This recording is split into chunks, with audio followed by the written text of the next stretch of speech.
delivering your message.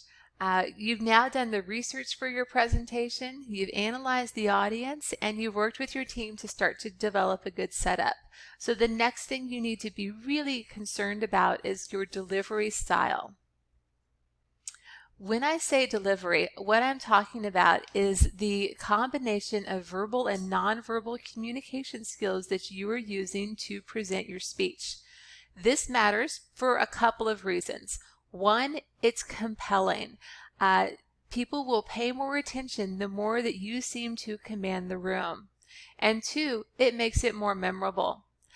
The more you can see that that person is engaged with the audience, the more memorable it will be. Think of a class where someone hid behind a podium or perhaps behind some notes the entire time. Significantly less memorable than somebody who's moving around or animating their presentation with gestures or thinking about how to change their voice levels. The big benefit of movement is that it will keep your audience engaged. The second big benefit, people will think that you're more in command of the material because you'll look more comfortable moving around the room. One way that you can think about doing this once we're in a classroom setting is to think about the speaker's triangle.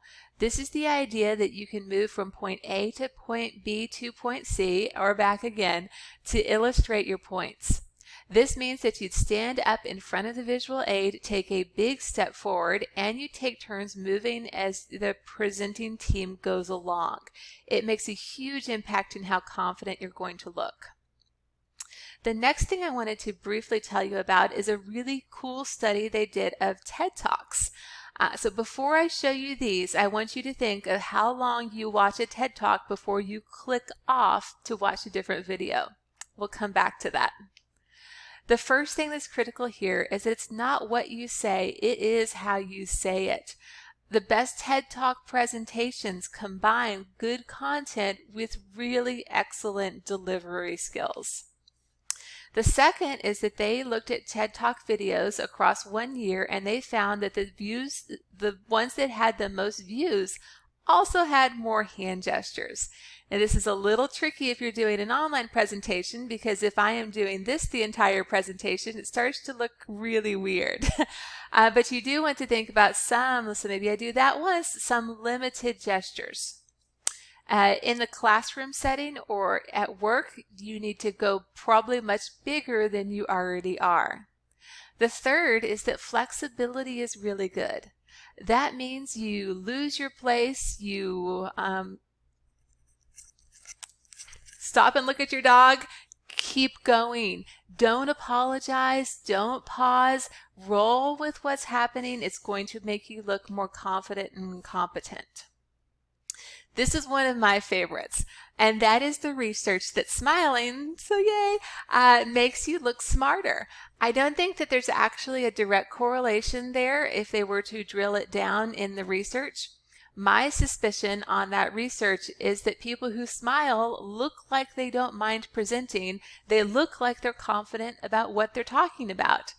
So smile, pause, breathe. And here's that answer. Earlier on this slide, I asked how long before you click off.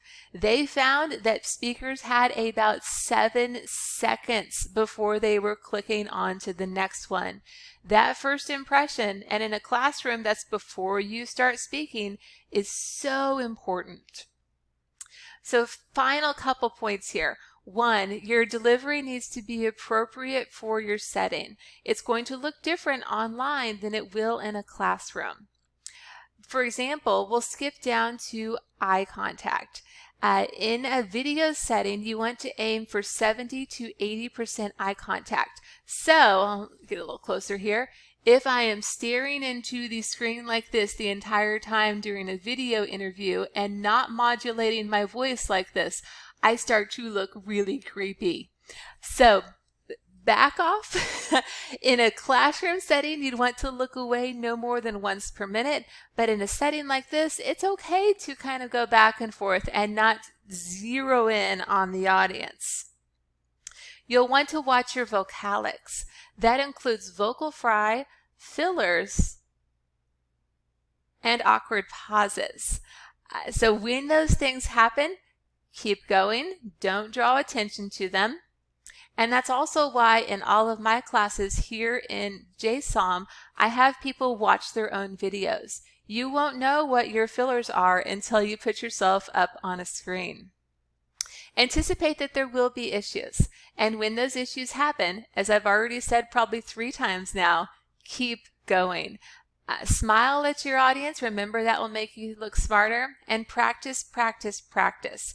Here's my biggest tip for good grades on presentations here in the business school. The people who practice tend to be the people who hit the right time length.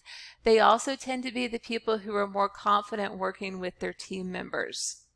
Those are my really big tips. One last one that I will give you, if you are preparing at home, now I'm going to scroll the screen down just slightly here in a second.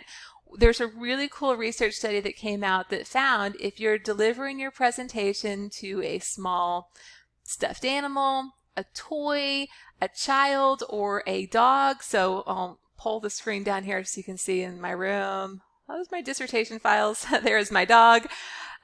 Who really is not excited about my presentation. But they found that if you can get more confident by doing those sorts of presentations where you do present to an audience. For a classroom setting, think about what I would need to do right now to wake up my dog and make her listen to me. Clap my hands, stand up, not just be talking to my computer. It's different for an online presentation. So for an online presentation, I'd recommend maybe if you have something silly even, set it up behind your computer screen so that you can talk to it. If you do have any questions, absolutely reach out to me or your professor by email. Good luck on your presentation and improving your delivery skills.